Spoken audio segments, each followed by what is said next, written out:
In this video, traders, we're going to look at the 3 biggest temptations to avoid in trading. Stay tuned.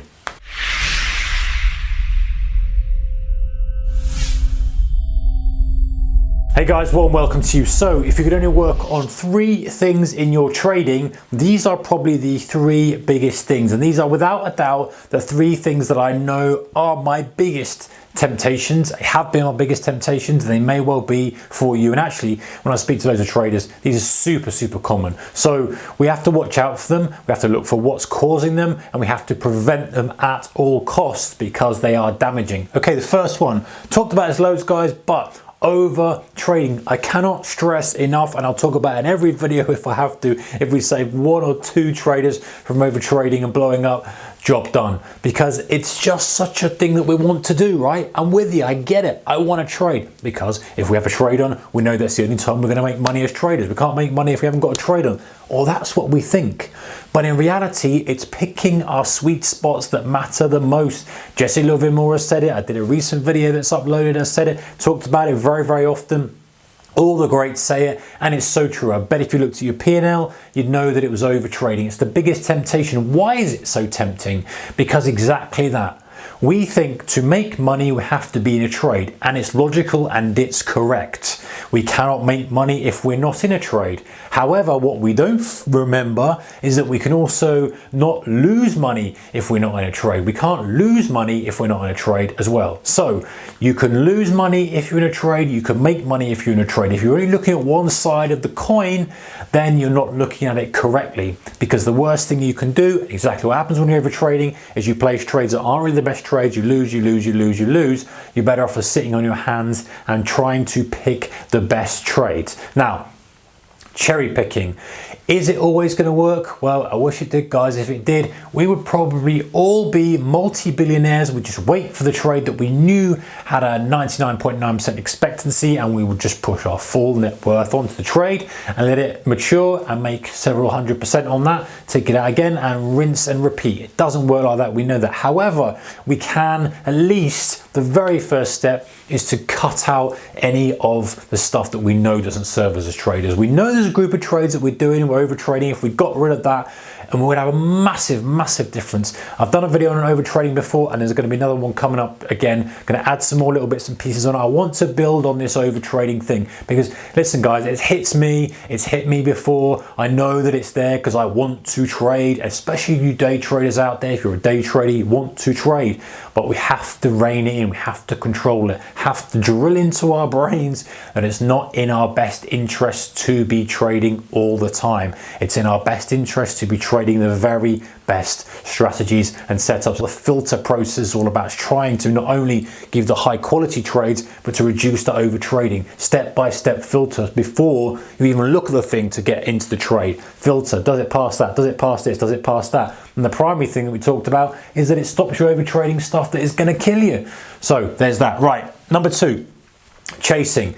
This is a huge one, and it's bigger than you think, because very often, okay, I'll get a couple of scenarios for you, and I know that some of you are going to go, yep, that's exactly it. He knows exactly what's gone on. Listen, because I've been there, done it, and I still have to be cautious about these things. These don't suddenly go away. I'm sure we've got some of the greatest traders in the world out there who are still managing these emotions. And chasing, you come to the screen, you see something's up or down, you think, oh, I missed that, I thought I was going to do that, and then you want to get in, and you hit the bid. You hit the offer, you chase the market, you trade, and you know you shouldn't. And that almost lies in with overtrading, but it's also combined with, okay, I'm going to take this trade now. It's coming back to my level. Right, I'm ready to pull the trigger. I'm just going to wait for one more. Oh, and then it starts to go. I knew it was going to go. I just wait for it to pull back, and it starts to really rip. I'll get it on it now. I knew I was right. Bang, you're in. Pulls back. What? Stopped. You stopped out, and it goes again. We know the score, guys. And chasing sometimes will work, and there's some very specific times when, yes, you have to be aggressive. You have to chase. There are very specific strategies for that. There are very specific times when you need to, otherwise you're going to get left behind. I've done a video on that before. But the majority of the time, guys, markets are rotational. Even if they're in an aggressive uptrend, they're still rotational. They don't just go up. they have pullbacks.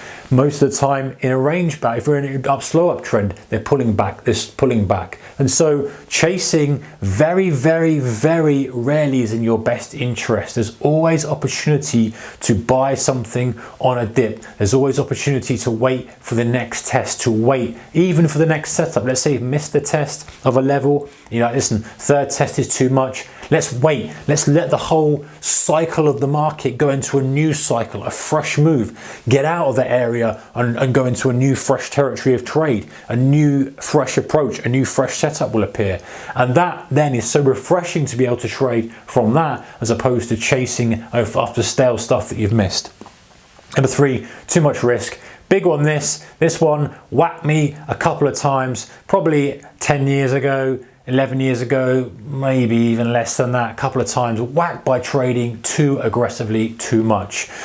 When it works, it's great and you think it's great. But if you're continuing to trade with too much risk and you're piling too much in because you've got the desire to grow your account very aggressively, then if you're not using it as it's supposed to be used, then you're going to get hit. Now risk, we've talked a little bit before, and if you watch the videos, by the way, if you're a subscriber, guys, I do appreciate your support. Thank you for your subscription.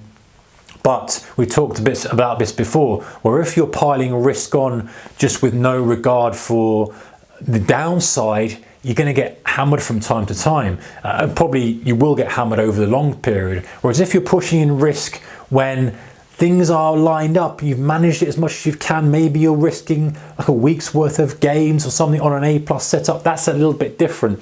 But what this is going from, okay, small size, ends up as huge size without any real structure behind it, or just constantly trading way too big for your account. And the law of averages, even if you were trading maximum efficiency, on a maximum efficiency, say you've got a 60% chance of success on your trade and you're trading it with no flaws whatsoever, even that has a risk of ruin if your risk is too much. And of course, we're human, we make mistakes. We do little things like overtrade from time to time. That's what we have to reel ourselves in. We're not saying that we're never going to overtrade or we're never going to chase. The point is every time that we might do it, we'll go, oh, okay, well, we'll close that position. I'll feel myself going to overtrade now. I'm chasing now. And so we're going to make mistakes, we're going to make errors, we're going to do stuff we shouldn't be doing. And when we've got too much risk on, all that does is magnify the mistake. You know, if we go to this very quickly, if we talk about the overtrading thing, let's say we're trading in our normal size, and then we see a setup, we trade it, we see a setup, and then we recognize, hey, you know what, I'm probably being too aggressive here. I don't need to be trading this setup. There's one setup here, there's maybe 2 today, 3 today, and I'm overtrading this level, I'm overtrading this pattern.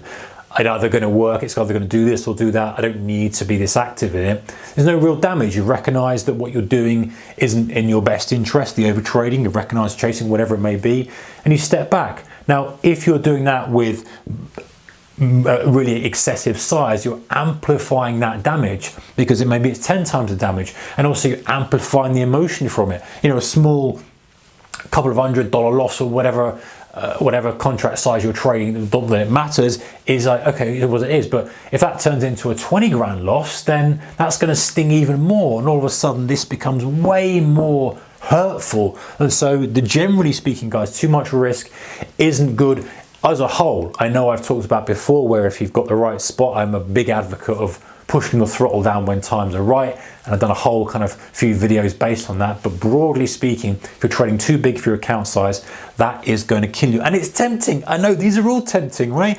If we trade big size, it's going to make money quicker, right? Well, if I trade 10 contracts, what about if I trade 50 contracts? Well, 50 contracts make 5 times as much money.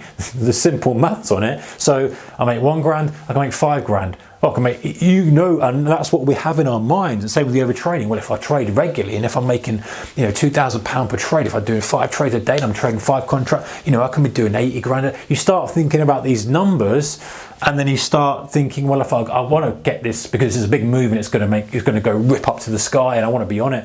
And you're thinking about the money and how you can make the money as opposed to longevity, staying in the game and the marathon. You're trying for the sprint. So these are all tempting, guys. I know they're tempting. You probably know they're tempting too. Just watch out for them. 3 biggest temptations that I think we've got in trading that we need to avoid. Take care, whatever you're doing, guys. Bye-bye.